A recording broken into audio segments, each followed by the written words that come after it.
All right, welcome back. It's still East Central, and we're still here to give you all the entertainment updates that you need to know. Before we went on that break, I told you that we're going to be having a very interesting conversation, and this is for music lovers, music creators, and people doing the music business, because it's very, very necessary to know what you're getting yourself into and how you would make profit. Now, music collection agencies are organizations that help musicians, composers, songwriters, and other music rights holders collect their royalty fees and payments from the use of their music. Now, they typically work with performing rights organizations, that's PROs, music publishers, record labels, and other entities to ensure that the creators are well compensated when their work is being played, performed, broadcasted, or used in any form. Now, joining me on the show today to discuss this is Otto Bassi, a seasoned music business executive and a music content acquisition specialist, as we talk about performance rights, royalties,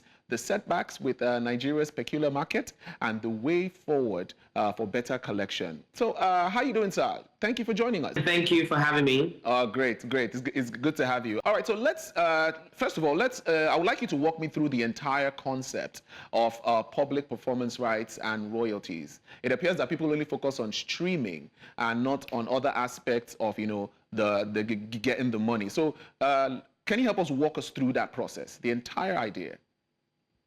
Okay, so to understand the public performance rights part of it, we have to understand the full scale of the rights an artist is entitled to when it comes to music. Yes. So you have the streamings, have the mechanical, and then we have the sync fee, which is a license that a movie or an organization that is trying to do an advertorial would have to pay to an artist to be able to use their music in their advert or their movie. And then we now have the performance rights. Now, for the performance rights, for any time your song is played on TV, for any time your song is played on radio, for any time your song is played in a car, where are public people, your song is played in a lounge, in a club, in a restaurant, or a live concert, be it by you, the artist, or by another performer that either has license to perform or does not have license to perform. As long as body, that parastatal, or that particular place it's being played is a place that generates income, you as an artist are entitled to get money for those musics being played. That is why it's called the performance right. Okay. Now, there are companies that are stipulated to collect these royalties. Okay. And those are the companies that we call the PROs, that's performance rights organizations. Okay, so I like the fact that you broke that down, and at least we know that this is the responsibility of the PROs. Now, for the artist, who is probably a regular artist who's just watching, and you said they have to be able to, these agencies help them collect these monies. But if the artist is not properly registered to these agencies and is just an individual artist who's trying to do his thing, how can he also monitor this process? Is it possible for him to monitor if his song is being used on different platforms, played different places? Is there a possibility to monitor? Well, without proper registration as an artist with a PRO, you cannot monitor this. Now, first off, I think I should dive into the missing link of PROs in the Nigerian music scene. Okay. So when you buy a car in Nigeria and you're registering for licenses in a new car, you register for radio license. Now, that radio license, you're registering for the rights to play music on your radio.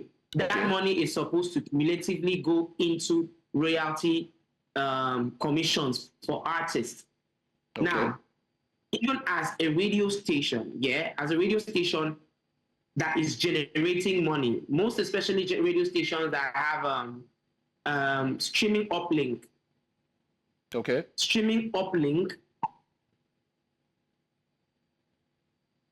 So most especially the ones that have streaming uplink. Yes.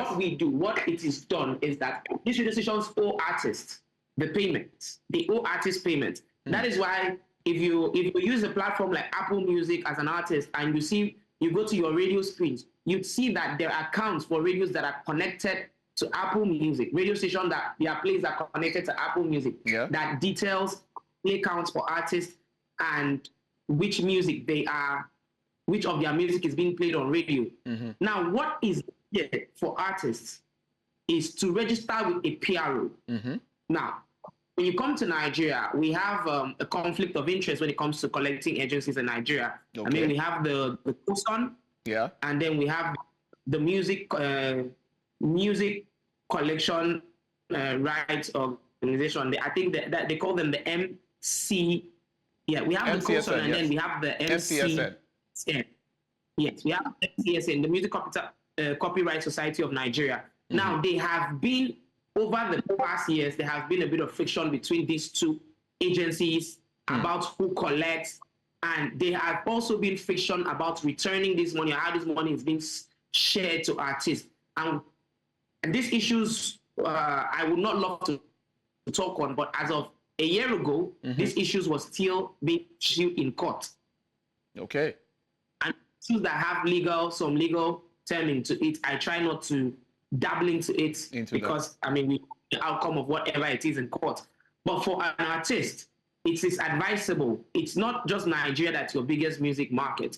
So we have bodies like BMI, we have bodies like ASCAP that operate out of South Africa that helps. We have music that helps to collect these royalties across various regions that they have control over.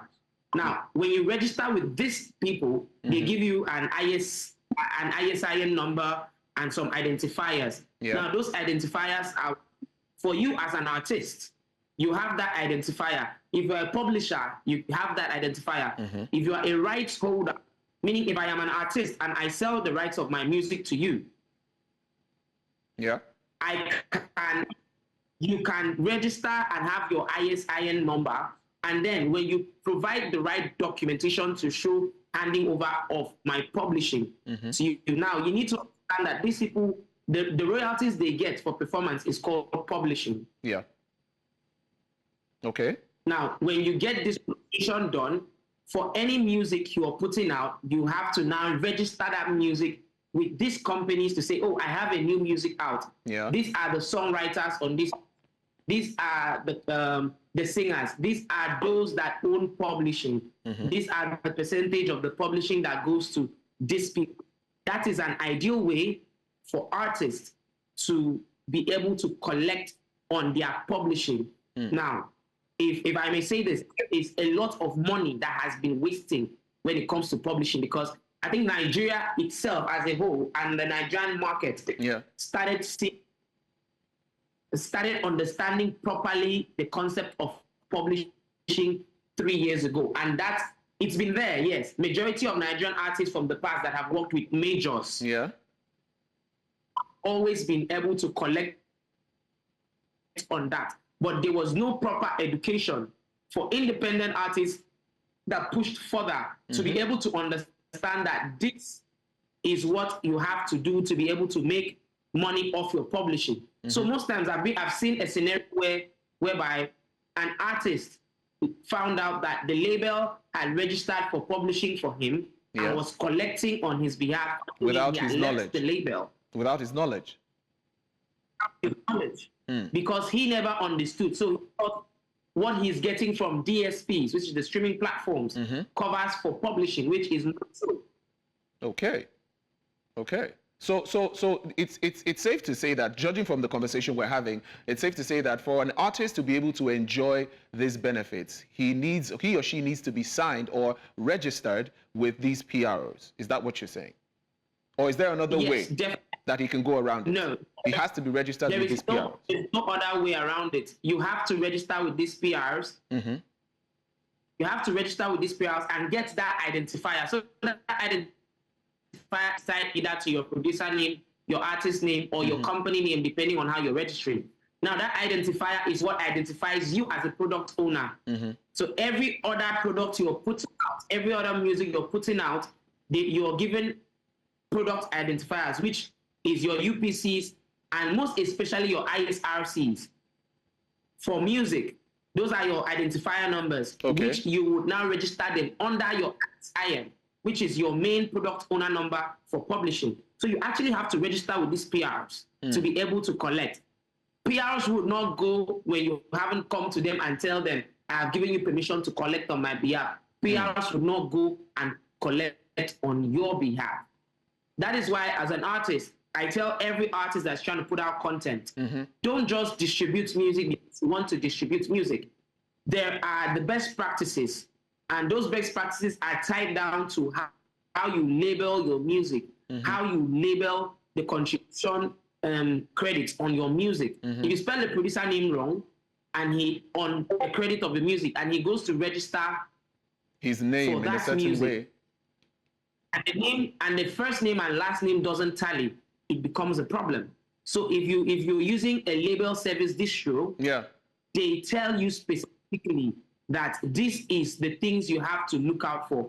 Make sure the songwriter name is not just the artist's name, but the artist's first name and surname. So when it comes to collection, you ask for official documents to prove that you are the person that's supposed to collect this. You can put that forward, because recently there has been a lot of cases where people take up artist names and collect these revenues on behalf of the artist. And when the artist now comes and says, it's my revenue, there's no explanation of where it went. All right, so Mr. Bassey, before I let you go, because this is a very important question, a lot of young artists are not, they hardly subscribe to this PROs because they feel that maybe they don't need it, or the situation around it is not as clear enough for them to understand. So why do you think most of these young artists are not even interested in subscribing to music collection agencies? And what do you think is their major concern in things like that?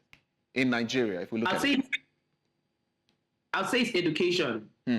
Music education is a major concern in Nigeria because a lot of artists break into the music industry and think they know it all. It's all about uploading the music and getting a manager or signing a label deal and you're good.